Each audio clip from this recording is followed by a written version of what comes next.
Hello to those of you coming in. We're going to get started here, the customary couple of minutes after the hour, and just make sure that everyone's able to get on who wants to get on here.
All right, so I think most of who's going to join us is probably already here. I don't see anyone else in the waiting room. So let's go ahead and get started. Thank you all for being here on a Monday night in the deep, deep, dark depths of daylight savings time, where it feels like it's 10 o'clock at night. My name is Brian Whetstone. I'm one of the co-chairs of the New Professional and Student Committee, and I'm also joined here tonight by my fellow co-chair, Mary Kate, who will be helping and assisting with some of the behind-the-scenes stuff here tonight as well. So tonight we are very pleased to be joined by Jackie and Heather from the Consultants Committee. And they've very graciously agreed to sort of introduce us all to the world of consulting very briefly, and we'll also have sort of a discussion that will ensue from the topics and points that Jackie and Heather are going to bring to the conversation tonight. So just a brief word about like how some of this is going to go down. This is a public history hangout, which is this part of an ongoing series that the New Professional and Student Committee has been doing for, I think, a little over a year now. And the goal of these events is to be super laid back, super informal, and just kind of get folks talking about common issues and make connections between one another. So this is super low stakes for everyone involved, and we just want to emphasize that especially. So this is the latest in our public history hangouts. Previously, we've done one on that the Government Historians Committee folks came and helped out with and gave us some insight on how to apply for federal and state and local government jobs.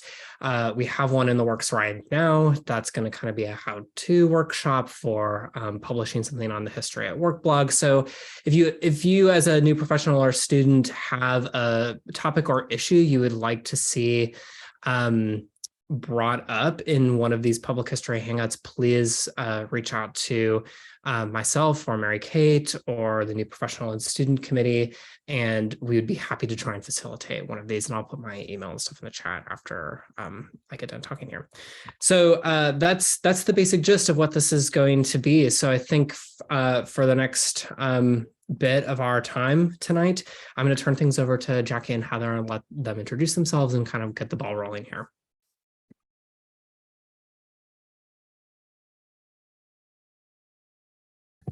Heather, you can go first if you want. Okay, I think it's safe to unmute myself. My house is less loud than it was 5 seconds ago. Hi, I'm Heather Carpini. I am one of the co-chairs of the Consultants Committee. I am a consultant working for a large firm out of Charleston, South Carolina. I have worked in consulting basically since I graduated with my master's degree in 2005. Please don't tell me how many years that is because I stopped counting. And so I've done most of my work for a large firm with a hiatus to work for a local government for a while. But basically our firm does a lot of compliance work, Section 106, Section 4F, a lot of work for DOTs and large, government agencies, along with developers, and state and local governments. And so that's kind of my expertise, but I've done a lot of different projects. So I'm happy to talk about all of that with anybody. And my name is Jackie. I work for Historical Research Associates, which is a smaller firm than Heather's. We have two divisions, basically a history division and a cultural resource management division. So the cultural resource management division has more architectural historians along with archaeologists that do things like Section 106.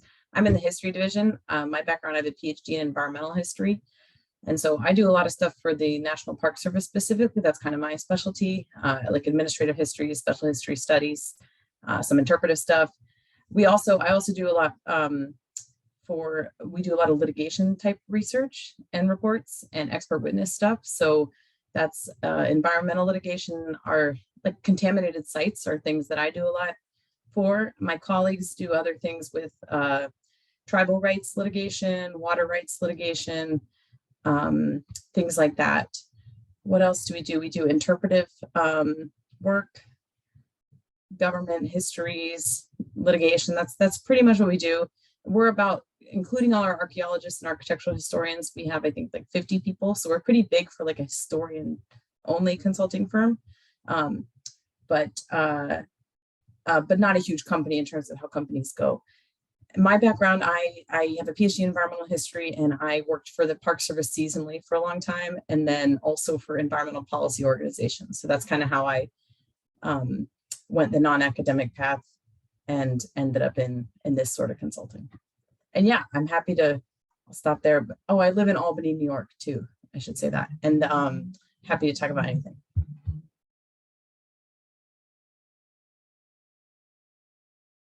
So I think the one thing that we have kind of learned, Jackie was the co-chair of the consultants committee for the past year. So, and we've both been on the consultants committee for, I'd say, about 4 or 5 years now. I kind of lost track with COVID. A lot of things started to run together. But I think the one thing that I've learned doing work on the consultants committee is that consulting encompasses a lot of different aspects of public history.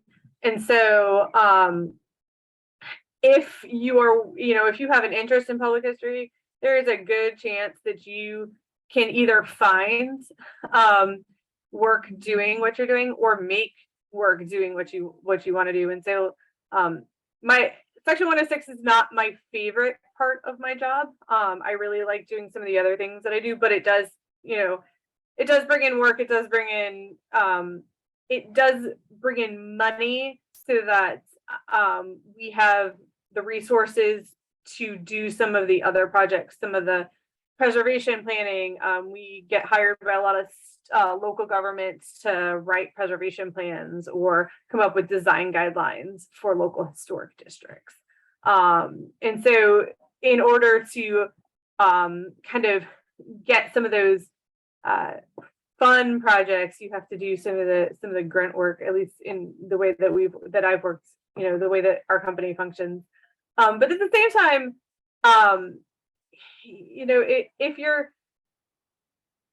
if your interest is something like Jackie's in environmental history, there is a niche for you, and there is a market for you, and there's there are people who are very specialized in what they research and what they do, and they only do tribal history, or they only do oral history. And so that's just finding that niche and working yourself into it is the best way to get involved.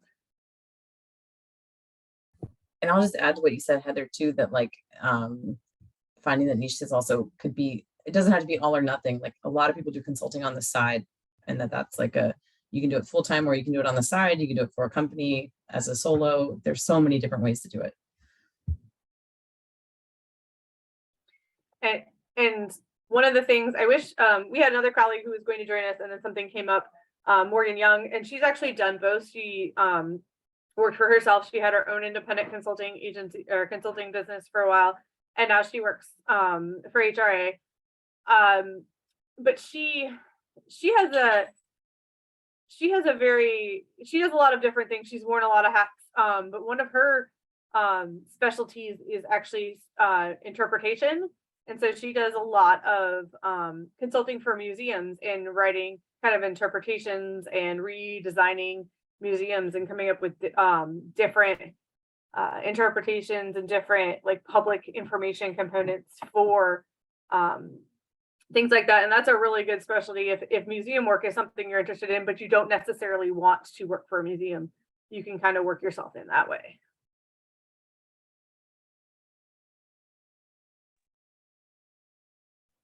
Yeah, I see. We have one question in the chat, but I was also going to ask if Jackie or Heather, either of you could, I think, kind of do the meta analysis of how you went about finding the niche, or how you would encourage others to find and explore the niche in consulting that would work for them. Like, and I'm thinking here maybe almost of some of the nitty-gritty stuff, like, are there job boards that you'd recommend people go to, or common denominators of places where these sort of listings are broadcast to folks, where people can start kind of exploring, like, what would this kind of position look like? What kind of places would be hiring, and where would I find those places on?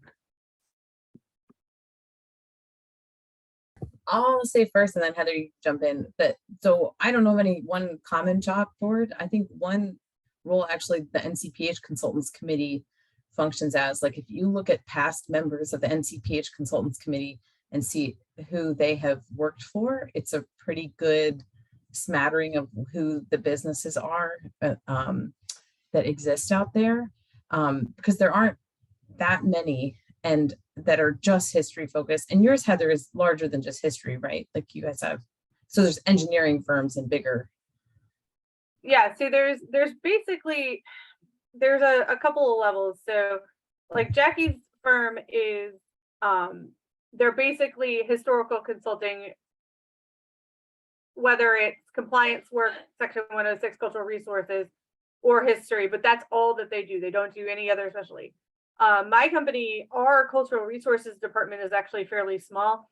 It's me, one architectural historian, and then 5 archaeologists. So we basically cover the entire Southeast. But we have geotechnical, environmental, natural resources, and construction services. And so a lot of the work that we do gets funneled through some of our other services. So if we're doing wetlands permitting for a job, and part of the wetlands permitting involves the archaeology and architectural history to meet the government requirements for that project, they will say, oh, hey, look, we have people in-house who can do that. And so that's been beneficial. There are a number of companies like ours that do that. And it's hard to keep track because large companies keep buying smaller companies. And so I think Terracon, my company is called SNME. I'm trying to think of some other really big ones that like I said, every time I turn around, somebody that I know that does it just got bought by another firm. And then there's small independent consulting and people who do it on the side as a side business. I think, yeah, the biggest, most sort of comprehensive job board is probably PreserveNet, but they don't have everything. The best resource that I have actually found for getting notices about jobs, and this is through social media.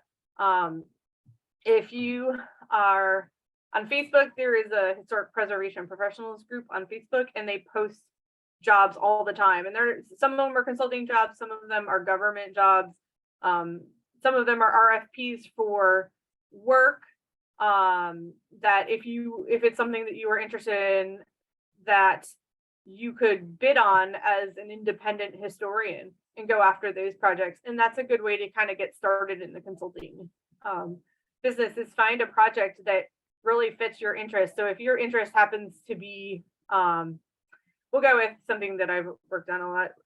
If your interest is public housing, and you see that there is an RFP out there for a historic context for public housing, you put together your qualifications and the work that you've done on it, and throw a bid out there. It'll help you understand, it'll get your name out there and in your work out there, and that's a good way to start. If it's not if you're not ready to jump in 2 feet into the consulting business, but you think you want to start doing it on the side, that's a good way to do it, is look for those RFPs. And I would say too, like, I mean, this is one part of that, but like reaching out to folks too. So like I write a lot of Park Service reports. Like you can go online and find any of these Park Service reports. And if you see like who wrote this one, like what company were they with, or was it like a cooperating agreement or what? And that person probably is still around, still writing other reports. And like don't feel afraid to just reach out to folks, because even if you have just a 10-minute conversation and kind of get an idea, or it can help you learn the landscape. And I saw Cindy's comment, and I would say, like, yeah, if anyone has specific questions about solo practitioner stuff, to ask Cindy. Yeah. We've done a couple of workshops about setting up an LLC, a small business. And that's a question that we get a lot at NCPH. We do this consultant speakeasy at NCPH. So if you're in Atlanta this year, come and join us. I don't have a day, a time, or a place yet, but we're getting there. And it's basically like this, but in person. We all hang out with some usually snacks, appetizer type snacks, and talk about consulting and open it up for questions. And so that one comes up a lot. The one big thing about having your own business and bidding on some of the RFPs that you have is insurance. And that's most of them have some sort of insurance requirement. So if you're going to start a consulting business, call an insurance agency and say, what do how I need to set up an insurance policy for a small consulting business, and they can usually help you with that. It's not that expensive in the long run, but it definitely helps you get, especially anything that goes out from the federal government has some sort of insurance requirement. And also do, like, even if we subcontract to like a solo practitioner, like they need to have insurance. They don't need to have an LLC even, but they need to have insurance. So. And actually that leads me to another really good. So if you're interested in consulting and you have something that, you want that you're very good at, if it's interpretation, if it's writing museum panels, if it's, I don't know what else it could be, but if it's preservation planning, if it's environmental history, find somebody that'll start talking to people at big firms, because even though we have people on staff who do specific things, we don't have people who do everything. And sometimes we're looking for somebody who is specifically good at oral histories. That's one that I'm looking for all the time. It is not my strong suit to do oral histories. I get very sidetracked and I cannot keep people on track of what they're supposed to be talking about. And then my interviews end up being like 3.5 hours long. So if we have projects that have oral histories, if I know people who are, doing that as sort of a side consulting business, or wanting to put in a couple hours here or there to do that, I would definitely reach out to them and say, can you help me? Do you have any interest in doing this? And so making those connections with people who work either for themselves or for larger firms is a great way to kind of put your foot in the door.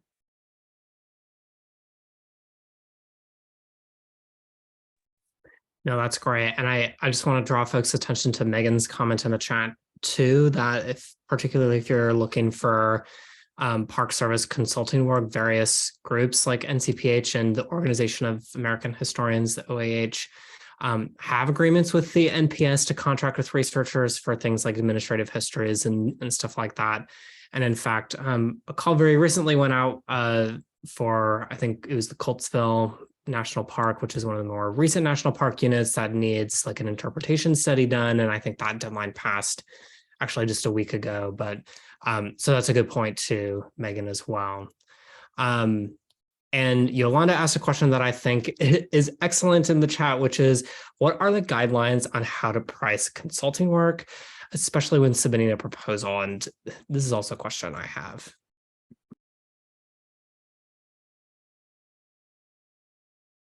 This is a question that comes up all the time. And it does vary depending on where you live in the country, obviously. But kind of a good thought process is to figure out how much you would like to pay yourself per hour. So take what you think you are worth per hour, and you're worth more than you think you are, I promise. And multiply that by 2 or 3 to cover the small expense things like the time that you're sitting in meetings, or that you didn't anticipate, or the time that you thought you were going to do 20 hours of research and you still haven't found what you're looking for, and so 25 hours later you've got 5 extra hours of research. So multiply what you think. So if you think you want to pay yourself $20 an hour, and that's what you need to pay yourself to make it work, where to pay your bills, I would say multiply that by 3 and take $60 an hour, and kind of figure out how many hours you think you're going to work on the proposal, whatever it is that you're proposing on, and include your travel, what you think your travel costs will be, and then I would say multiply that by 10% and add that as a little bit of a cushion, because everything takes longer than you expect it to. And that's it. That's sort of a good way. It's a little hard. I have a spreadsheet that I use. I have the hourly rate that my company bills me out at. And then I have like a set for every day that I'm traveling. I think it's going to cost me X amount of dollars. I think it's like $250, although inflation probably needs to go up. And I throw it in a spreadsheet for every project based on how many hours I think I'm going to work on it. And then when I get done with the project, I know based on how much time I've spent on it, whether I've done a good job budgeting. And so then I can go, when I go on to the next project, I take that spreadsheet and think,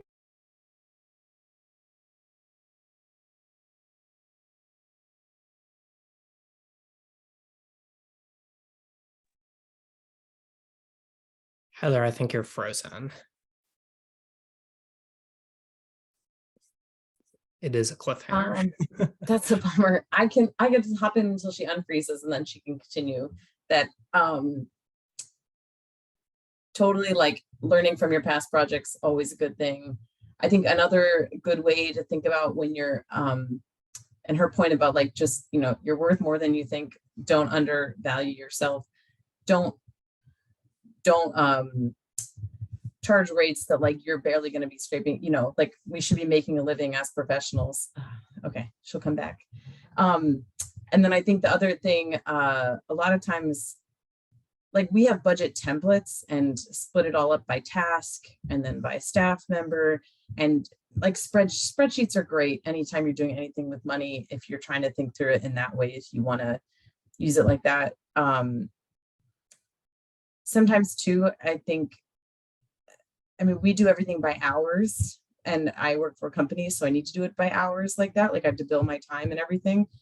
But a lot of history, like historic research and research is one thing, but I do a lot of writing that, like, it's creative work. If it's like I'm writing a whole book, and so hours sometimes feel stupid to measure it in, because it's like, well, I was like, went for a run, and then I had the best thoughts about it when I wasn't doing work or like billing, and then what does that mean? But so trying to think of it as like how many hours or how much time, like if you're budgeting it in hours, but just thinking of it as like over time, and then amount of time that actually you can finish something and not be like string yourself out for it. I don't know if that really makes sense, but that just thinking of it holistically, I think, is helpful too.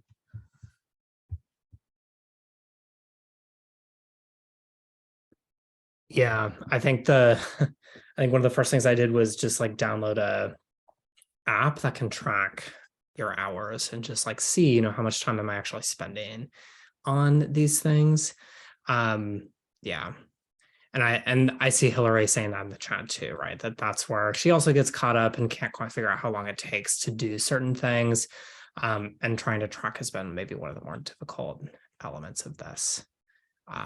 Heather's back in the waiting room. Okay, so she's gonna join Cool. us. I'm excited to see Cindy's that article.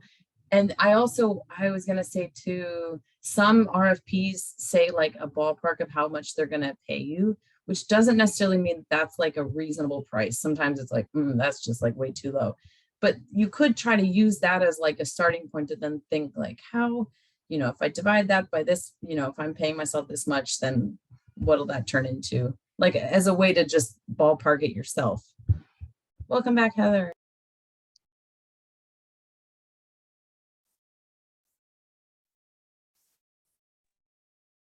Yeah, so yeah, that was an excellent question, Yolanda. And does anyone have any other questions they want to raise?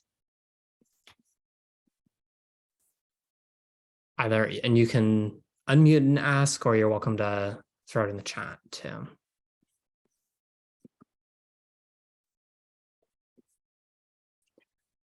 Mary Kate, excellent. What are some of your biggest challenges you've experienced as a consultant? We may have already touched on this a little bit, but is there anything you would add to some of the challenges that folks should be aware of? Okay, so I missed like 5 minutes of conversation because my computer decided it wanted to disconnect from the internet. So I'm back on my phone. One of my biggest challenges is working with clients who don't necessarily have the history as their biggest, the history portion as their biggest concern. Unfortunately, when you do a lot of compliance work, you work with a lot of clients whose biggest goal is to get the project finished, and what you're doing is standing in the way of getting it finished. And so there have been times where we've been asked to change recommendations or not be as forceful in saying that things needed to be looked at or were historic or were important, because they would make the project more difficult to complete. And so one of the big things that I've started to do is, while it's important to have work, I am very wary about the client, talking to clients that want us to do work for them. And I recently turned down a opportunity to work on a project that would be controversial because it would have negative community impact, because the community was completely against what was going to happen. They were told that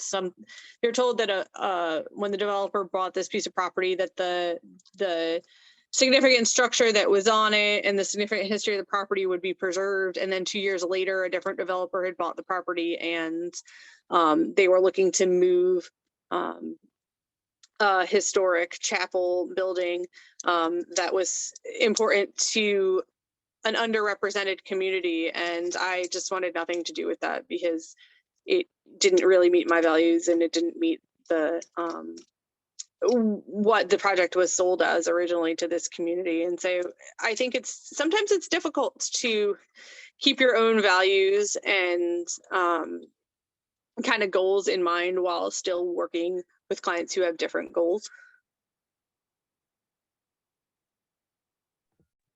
And I'll just say, like, briefly, kind of goes back to what we were talking about earlier, that a challenge for me, I think, working for a firm, like billing my time and having to meet billability goals, and it can be a grind, because I think a lot of times the work is also like somewhat creative work that's like it just can be a grind. I feel like exhausted sometimes. Like the output is really high. Like people I know who are in academia, I feel like write a book every few years, and I've written like a book length report every year, and you just like keep going. And so the grind can be a lot, I think. But I will, you on the other flip side of that is like you get a ton of experience, like so much experience, so much research. It is interesting. And I saw Megan's, I won't go through all the questions, but I saw Megan's next question about a project you enjoyed. I love doing oral histories, totally, really love them. And I recently did a project where the Park Service, rather than like bid out a admin history as a full admin history, they broke it up. So they had like a scoping component where they put out to bid a component to scope it. And then so we won that and then scoped the project. And then they put out just the oral history component with the idea that like maybe eventually it'll happen, but at least this way, like the oral histories get done, the project is scoped and it's somewhere. And it was just about the cooperating associations program for the Park Service, which are all the bookstores and I just interviewed a whole bunch of people who like work for like all the organizations that run the National Park Service bookstores. And it's like such a, I don't know, just really interesting talking to people from all over the place during COVID. It was a good way to Zoom interview during COVID. Yeah, I like projects like that.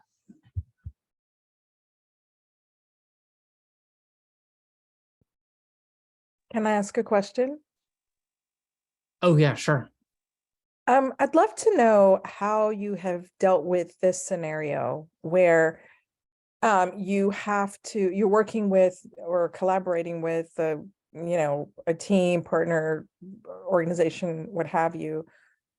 And the folks there, their background isn't history. And how do you sort of advocate for or educate them about how much time it really takes to do historical work and historical research?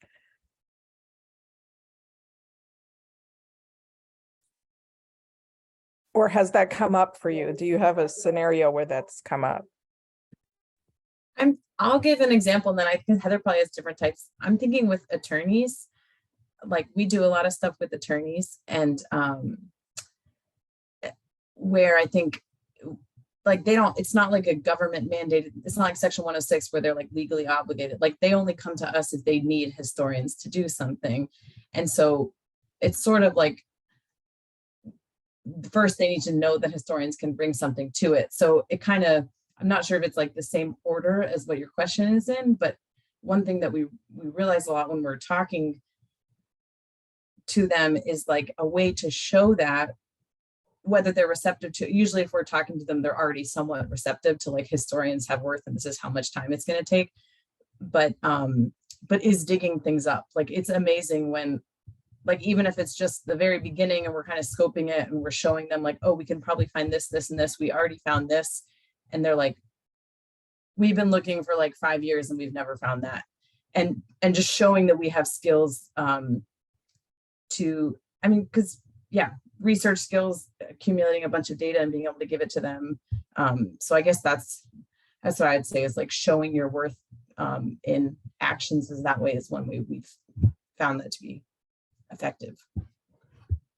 And Heather, you work with different types of people, so yeah, it's weird sometimes because they know that they have to do the work, but they definitely want it for the lowest price that they can get. But I think part of, for me, part of showing people, convincing people that putting the effort into doing the history early in the process is beneficial is I have some examples of projects where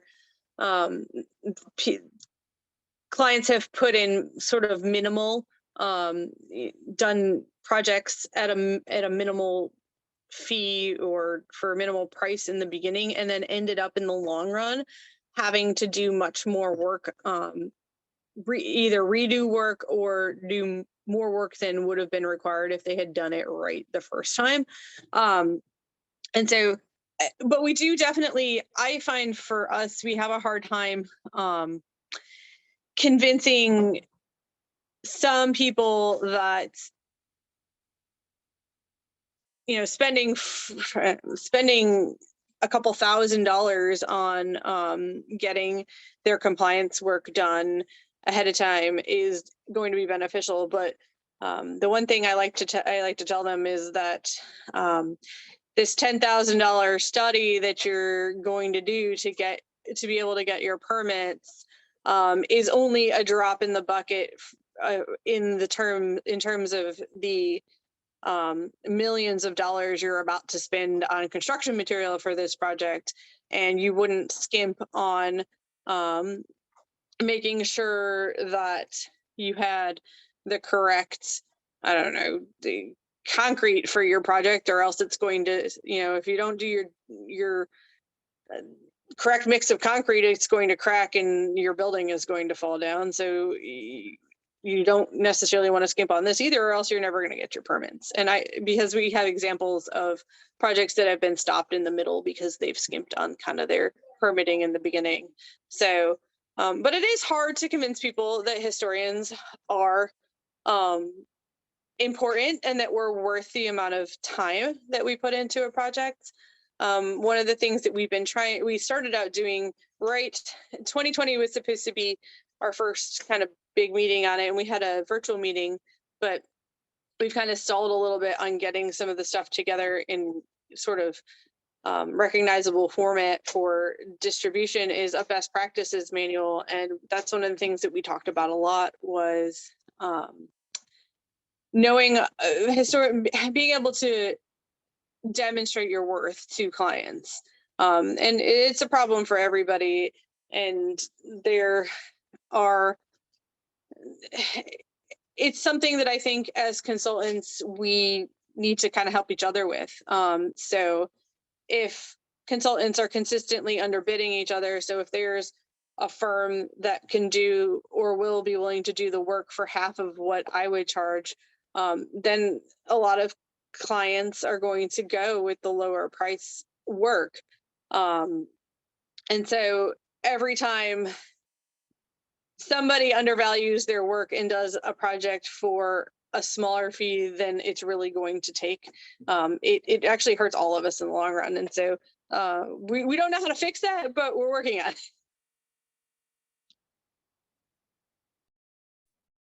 I want to circle back here to Katie's question that they dropped in the chat. And this might be helpful for folks in the audience to also step in and provide some answers to this as well. But if you're trying to find freelance projects or consulting work, are there any specific strategies for self-presentation online, such as websites or LinkedIn? I think we've kind of talked a little bit about social media too, maybe being a force here that is really generative to get consulting work, but I wonder if there's anything else that folks would recommend or could speak to some of these examples that Katie has raised.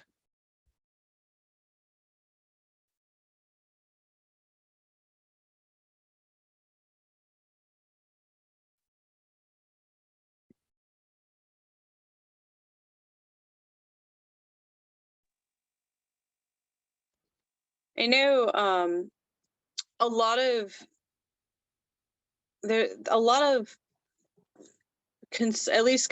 other consultants that I have worked with in the past are pretty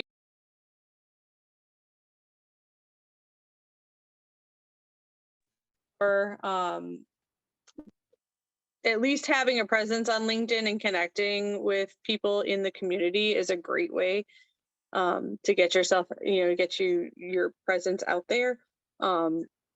Having examples of your work, even if they're not on like a personal website, but just that people are able to find if they're posted somewhere that you can link to is great. Trying to think. I think social media is a good way to make the world, make the consulting world a little bit smaller, so that we're all kind of connected to each other. And definitely NCPH has a consultants directory.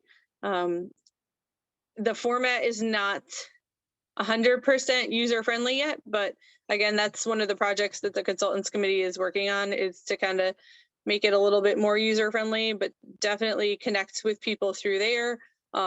If you think you want to work as a consultant, contact the members of the consulting committee, and we can get you in contact with people who can help you find those opportunities. I think one of the good things if you're starting out, some of the RFPs that are out there are looking for specific experience and specific things. So if you don't have, if it's a topic that you've done some research on or are interested in, but don't have all of the experience, finding a teaming partner is really a good option, because then you can get that experience for the next set of projects that come around. And so either teaming with a larger firm or teaming up with another smaller consultant that, maybe is also interested in the work but doesn't have the capacity to do the whole project. That's a really great way to kind of start out and dip your toes in and get your work out there. Yeah, I was going to say your point about the online directories is really good, and there are like lots of other organizations that maintain directories like that. So like one example here, I'm in Massachusetts, is Preservation Massachusetts, which is like a statewide preservation nonprofit, has their own directory that consultants can just send information to, and that's available for anyone. Almost every state historic preservation office has at least a list or some sort of directory. Then most of them, you just have to, some of them are a little more strict. I think Indiana, you have to prove that you have the specific amount of experience that they're looking for to qualify under the Secretary of Interior standards. But most of them, you just send them your information and kind of a short CV of the work that you've done recently, and they'll put your name on it. And then when people are looking for consultants to do specific jobs, they'll say, hey, we have this list over here. We can't tell you who to pick, but pick from the list. So that's a good way to start too.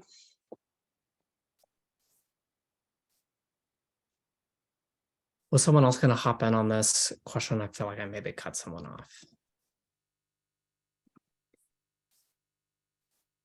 No. Okay. Are there any other questions that folks have for Heather, or that they want to maybe just bring up for the group here to maybe talk about a little bit more?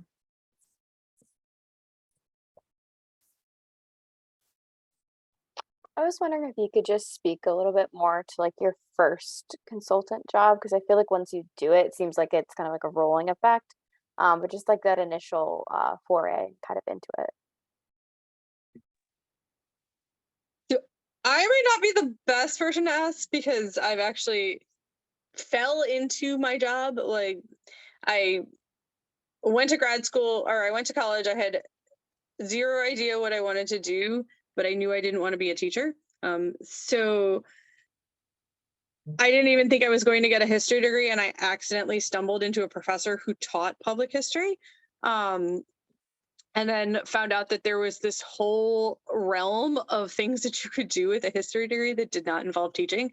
And so when I graduated from grad school, I thought I wanted to work. I thought I wanted to work for a government agency, but I was looking for a job. And so a consultant job came open, and I went to work for this consulting firm, and I worked there for 5 years.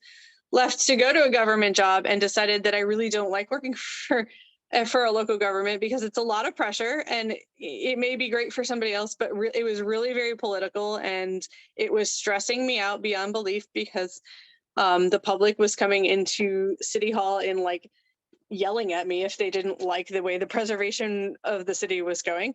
And so I actually went back to consulting, and so I basically, for the same firm that I worked for before. So I have literally worked in the same job for, at this point, 16, almost 17 years, with like a year and a half off in the middle. But the one thing about consulting, like the first projects that I worked on, I I was a little overwhelmed by kind of everything that was going on, and all the sort of regulations. Almost everything you do in consulting, you are putting out a product for a client who is looking for something that's very specific, whether it's a report that ends up going to a government agency for compliance work, or it's an administrative history that goes to NPS, or it's a set of museum panels that get put up for interpretation. Every project that you work on has usually a set of guidelines that you have to follow, and making sure that all of the little bits and pieces were in the right spots, and all of the information that needed to be there was sort of overwhelming to me. And I was really afraid that I was researching something and was not finding a piece of information that I was looking for, and was really afraid that my report was going to be not acceptable because it was missing this very small piece of information, even though there was this whole broader picture around it. And I think that came from coming from a grad school that was very academic focused. And you in academia, you research until basically you can't research anymore. And then, you put all your research together. And in consulting, one of the things that I needed to learn was that everything has a time deadline. It's usually a fairly quick turnaround for the amount of work that you're trying to do. Everything has a limiting factor, and at some point you have to just take a breath, get less stressed out, and realize that you can write everything down, and if that one piece of information isn't there, you can say that, and that's okay. Somebody will find it later, or it will be okay. And I think that's actually one of the things that once I got there, after maybe 2 or 3 years of doing consulting work, it's made my job a little bit easier, and things have started rolling. The other thing about consulting is I think the hardest part for me is finding new clients and selling what we do, and convincing them that they need us if it's not something that they've done in the past. And so going to people who have never needed cultural resources or historic preservation consultant and saying, hey, you have these historic resources, what are you going to do with them? Or have you thought about doing an interpretation of them? Or have you thought about putting out some public information about them because they're really important? Convincing people to hire me is not my strong suit. So working for a large company has worked well for me because we have a whole group of other people who we all sort of work together to find different projects to work on. Now, if you're excellent at marketing yourself, then working for yourself may be your best option. So that's something to think about when you get into consulting. Elizabeth, I see you have your hand raised. Do you want to ask your question? Yeah, I was actually going to ask about pitching. How do you pitch yourself? But I think most of you work at firms, right? So there's no one solo. Jackie and I both do. There are a number of people who work. I think there's 12 of us on the committee, on the consultants committee, and the majority of us do work for firms, but I think we have 2 or 3 independent consultants. I think 3. And I think from what I know of the the people who do work independently is most of them have a specific,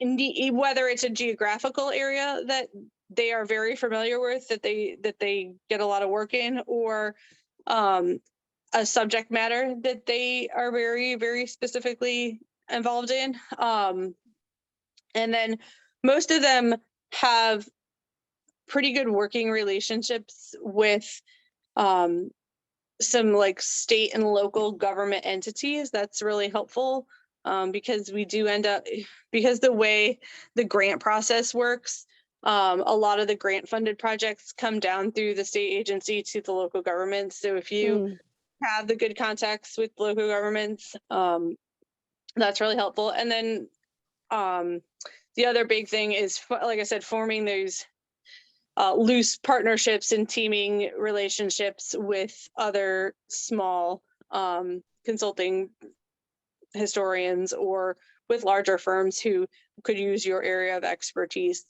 I think I see. That's the, like I said, not. Unfortunately, I am a very typical historian. I like libraries and books and manuscripts and archives, and so talking to live people and telling them that I'm good at what I do is not in my wheelhouse. I get you. I think that I mean, for his other historians, I think that's probably a big I think it's not that uncommon among historians to have that same thought process, and it's really not that bad. I think once I find out that somebody is receptive, I'm fairly good at explaining how me doing the work will be beneficial to them, because I'm really knowledgeable about how the process, because I do so much compliance consulting, and there's a pretty specific process that goes with compliance work. And there are some pretty specific consequences that happen if you don't follow the process. I'm really, really knowledgeable about the process itself, how it works in different states, because every state is a little bit different. And because I've been doing it for over 15 years, I feel very confident in the knowledge that I have, and I'm better able to convey that to the client. And so I think that that really knowing your stuff is the key to selling yourself the best. And so I think that's why my advice is to find a project that really fits your interest and start with that. Because if it's something that you love, you're going to have an easier time convincing people that you're good at it, because you know you're good at it, because it's what you do. Even if you're nervous about it, but you don't have to think about it because it's something that you absolutely love. And so that's why I think that's the best place to start. I have a follow-up question. Are there any on your panel who have done like traveling exhibits? That's actually what I'm interested in.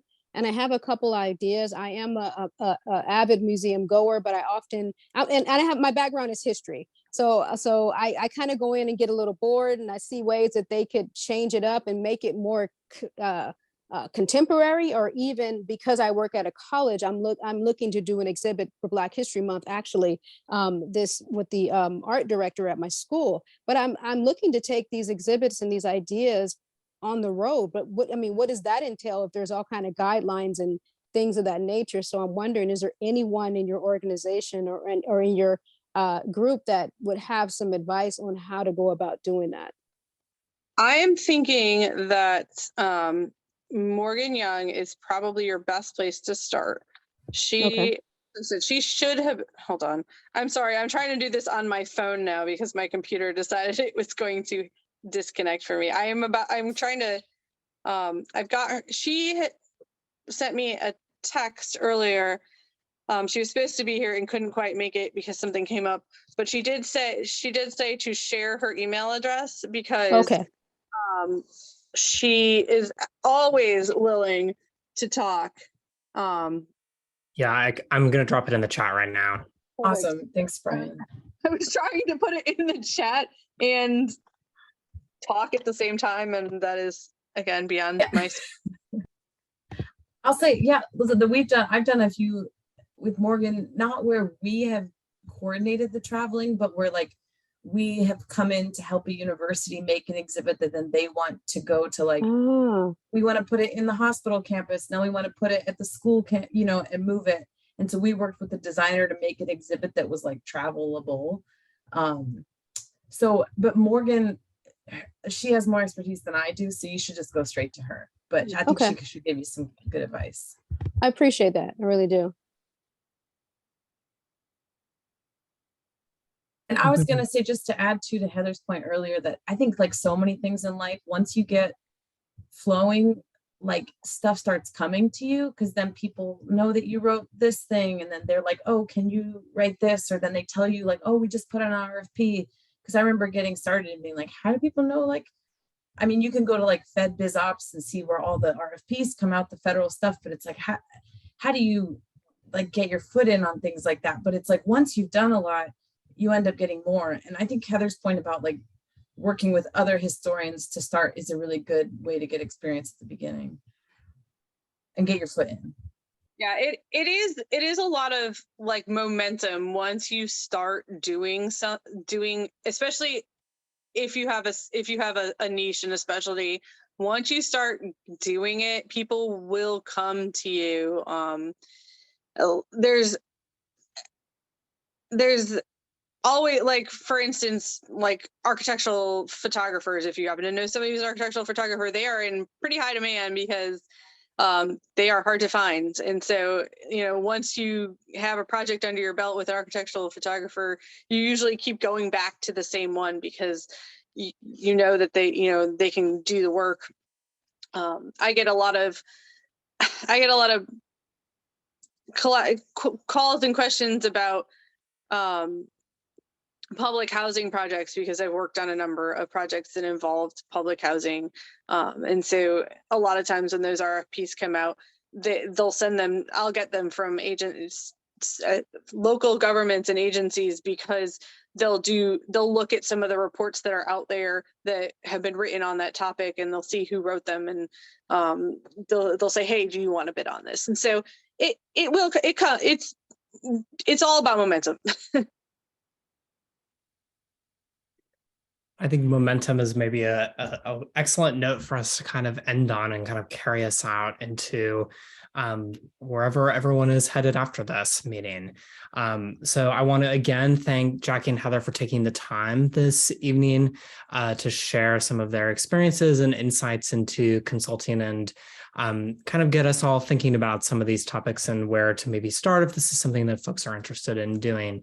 And again, I shared my email. I think Mary Kate shared her email, right? If anyone has any questions or wants to follow up with anyone on the new professional and student committee, please don't hesitate to do that at all. And if anyone wants to share this information with anyone, this session was recorded so that it will be available after this ends, right? So that will be forthcoming, and I'll try to make sure that link gets sent out to those of you who participated as well. We did that with our government historians meeting also. So with that, I think I'll kind of end things there and just thank you all again so much for attending. Notice Megan's comment in the chat here, right, that they're offering a full day workshop on consulting at NCPH 2023. A 2-hour workshop on Section 106 consulting specifically, as well as the Speakeasy networking event that Heather and Jackie both already mentioned previously, right, which is something that their committee puts on at the annual meeting. So with that, I hope you all have an excellent evening. Thanks for having us. Hope to meet people in Atlanta. Yes.